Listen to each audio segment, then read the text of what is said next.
দর্শক, rising বিডির Facebook পেজে আপনাদেরকে স্বাগতম। আমি এই মুহূর্তে রয়েছি ফরিদপুর প্রেস ক্লাবের সামনে। ফরিদপুরের সর্বসাধারণ জনগণের ব্যানারে কিন্তু একটি বিক্ষোভ মিছিল এবং বিক্ষোভ সমাবেশ অনুষ্ঠিত হয়েছে। ইতিমধ্যে কিন্তু একটি বিক্ষোভ মিছিল ফরিদপুর প্রেস ক্লাব থেকে বের হয়ে লাবলুমিয়া সড়ক অতিক্রম করে কিন্তু ঠিক প্রেস ক্লাবের সামনে এসেছে এবং এখন কিন্তু যে একটি মানববন্ধন কিন্তু হচ্ছে এবং এই যে মুজিব সড়কটি রয়েছে প্রেস ক্লাবের সামনে সেটি কিন্তু অবরোধ করে রেখেছে তারা। আপনারা দেখতে পাচ্ছেন হাজারে হাজারে ফরিদপুরের সর্বসাধারণ মানুষ কিন্তু একত্রিত হয়েছে এবং তারা কিন্তু তাদের বিক্ষোভ প্রকাশ করেছে। নিকারের যে প্রস্তাবিত ফরিদপুর বিভাগ হওয়ার কথা ছিল এটিতে কিন্তু ধুরিমসি হচ্ছে, ফলে কিন্তু ফরিদপুরের সর্বসাধারণ মানুষ কিন্তু ক্ষোভে ফুলে উঠেছে এবং তাদের দাবি খুব দ্রুতই যেন ফরিদপুরকে বিভাগ করা হোক, এই বিষয়ে যেন সরকার কোনো ধরনের ধুরিমসি না করে। ইতিমধ্যে ফরিদপুরকে বিভাগ যেন না করা হয়, ইতিমধ্যে দুটি জেলা কিন্তু বিভিন্ন রকম প্রতিক্রিয়া দিয়েছে। এর বিরুদ্ধেও কিন্তু ফরিদপুরের সাধারণ মানুষ কিন্তু সোচ্চার হয়েছে এবং তারা তাদের ক্ষোভ প্রকাশ করেছে। আপনারা দেখতে পাচ্ছেন এখন কিন্তু যে নায়াসিনামাইড ও স্যালিসাইলিক সমৃদ্ধ লিলি ফেস ওয়াশ যা ফেসের ডেড স্কিন সেল দূর করে দেয় দ্বিগুণ ফাস্টার ব্রাইটেনিং।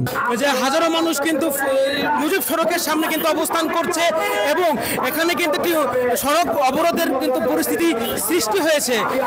আপনাদেরকে জানিয়ে রাখি এটি কিন্তু ফরিদপুরের প্রথম যে বিক্ষোভ সমাবেশ যে ফরিদপুরকে বিভাগ করার দাবিতে।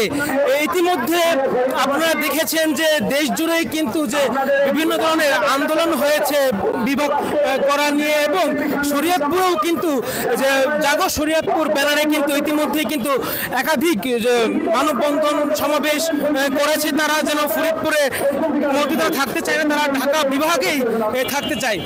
ফরিদপুরবাসী সেই বিষয়ে আক্ষেপ প্রকাশ করেছে এবং তারা চাচ্ছে যে ফরিদপুরের নামে যেন ফরিদপুর বিভাগটি করা হয় এবং সরকার যেন নিকার যেন দ্রুতই যেন এর একটি ফলাফল যেন ফরিদপুরবাসীর কাছে তুলে ধরে এবং ফরিদপুরকে যেন বিভাগ করা হয়, এটি তাদের প্রাণের দাবি। ফরিদপুরকে কিন্তু পদ্মা নামে বিভাগ করার কথা হয়েছিল, কিন্তু ফরিদপুরবাসী কিন্তু এর তীব্র প্রতিক্রিয়া জানিয়েছিল ইতিমধ্যে এর আগে। নিকারের সর্বশেষ বৈঠকে কিন্তু ফরিদপুরের নামেই বিভাগ করার যে ঘোষণা সেটি কিন্তু প্রস্তাবিত হয়েছে। এখন শুধু অপেক্ষায় রয়েছে যে আনুষ্ঠানিকতার মাধ্যমে যেন এর একটি সমাধান হয় এবং ফরিদপুরকে যেন বিভাগ করা হয়। দর্শক, আমি কিন্তু ফরিদপুর প্রেস ক্লাবের সামনে এবং যে মুজিব সড়ক রয়েছে এর সামনে দাঁড়িয়ে কিন্তু আপনাদের যে ফরিদপুর মানুষের যে মানববন্ধন করছে ফরিদপুর বিভাগ চেয়ে এটির কিন্তু সর্বশেষ আপডেট আপনাদের সামনে কিন্তু তুলে ধরলাম। বিস্তারিত জানতে রাইজিং বিডির ফেসবুক পেজে আপনারা যুক্ত থাকুন। তামিম ইসলাম, রাইজিং বিডি, ফরিদপুর। নায়াসিনামাইড ও স্যালিসাইলিক সমৃদ্ধ লিলি ফেস ওয়াশ যা ফেসের ডেড স্কিন সেল দূর করে দেয় দ্বিগুণ ফাস্টার ব্রাইটেনিং।